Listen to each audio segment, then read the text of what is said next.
Sarah Hanson Young, who's a Greens Senator for South Australia. She's a Greens spokesperson for refugees and asylum seekers and has spoken out and denounced the Manus Island detention centres. The Greens are the only parliamentary party opposing offshore and mandatory detention, and some have called them a voice of sanity in the parliamentary debate. So please welcome Sarah Hanson Young.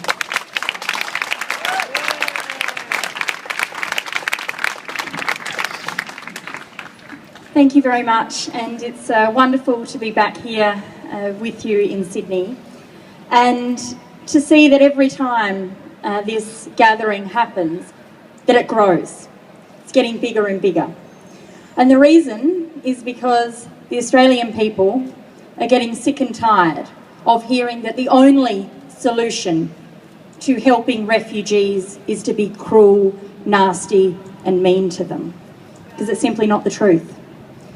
12 months ago, when I was here in Sydney speaking at the World Refugee Day rally, there was an awful debate looming in the Federal Parliament. And of course, as you all know, it was that debate where both the government and the opposition were obsessed with the idea of a policy that deters people from seeking protection. Can we just think about the illogic nature of that for a moment? That if somebody is needing protection, if they are fleeing the brutality, the hands of a regime in their home country, like Les has spoken about, they've had to flee with their family. Why would we stop them from putting out their hand and asking for help? Who are we to say they don't deserve compassion, care and assistance? Who are we to say, just because we're safe and comfortable here in Australia, you don't deserve protection and help? I think it's grossly irresponsible and grossly immoral to suggest that families fleeing Syria, the oppression in Afghanistan, Iran, Iraq, the atrocities in Sri Lanka do not deserve our protection as a country who has signed proudly the Refugee Convention. As we know, the awful debate in Parliament led to the new policy that we have, the no advantage policy. And I just want to point out one thing, because this really annoys me. That legislation that was rushed through the Parliament, that stripped all rights of refugees away from our law, circumvented the rulings of the High Court, took away the right of children to be given a guardian once the government decides that they are to be deported. Though that legislation passed the Federal Parliament because both the Labor Party and the opposition agreed on it. There's this moment after the legislation passed the House of Representatives where Chris Bowen as Immigration Minister and Scott Morrison, who we know as the opposition fearmonger for refugees, leant over the table, shook hands, patted each other on the back in triumphantness that they had stripped away people's rights and entrenched the fear of refugees and asylum seekers. Do not let Tony Abbott's coalition pretend this is not their policy. They are as implicit in this as Julia Gillard and her front bench. This is their policy. It's inflicting pain, it's inflicting suffering. And the no advantage rule, let's face it, has been a sham. We have had four times as many people arrive on our shores since that legislation went through the Parliament than previously. It hasn't slowed the flow of boats. It definitely hasn't stopped them. It's increased them. And the people who are increasingly coming on those dangerous, leaky boats are women and children.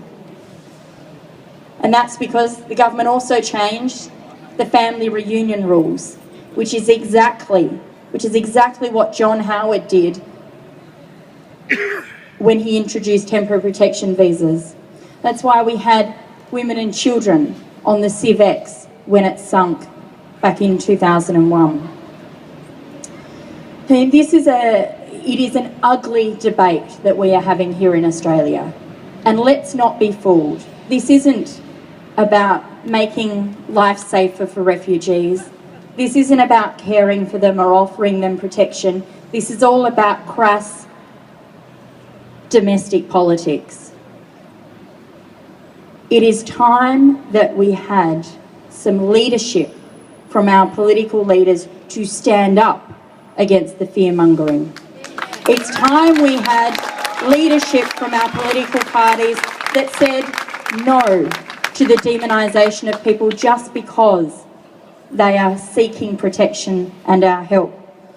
You know, there are more children in immigration detention today than there has ever been. That is a shameful, shameful occurrence.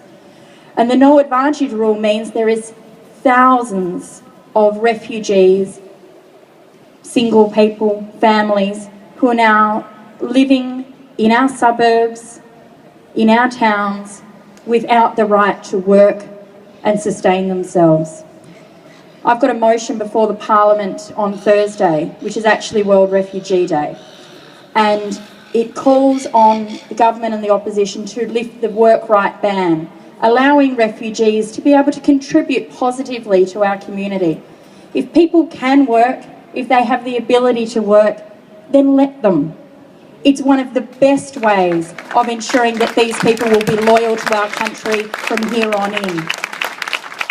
Creating a cycle of poverty, creating resentment of the policies and the lack of freedom that one has is not a very smart political move, and it's a pretty dumb policy. The no advantage rule needs to be scrapped. Hasn't worked, utter failure.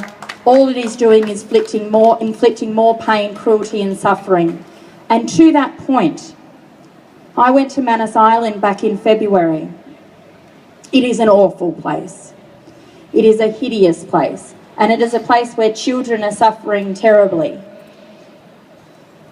The only person who believes it's an appropriate place is the Minister for Immigration and the Prime Minister.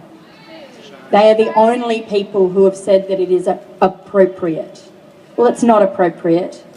It is knowingly destroying people and pushing them to a point of self-destruction, including children. And it's time that those children were brought home to Australia today. Thank you very much for coming out.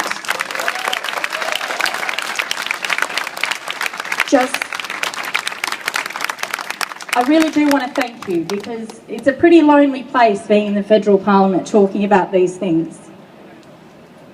You need to make sure that we don't, it's going to get really awful between now and election day. You bet your bottom dollar on it. This debate is going to get even uglier if you didn't think it was pretty ugly already. You need to lift your voices wherever you can. Call out this discrimination where you see it.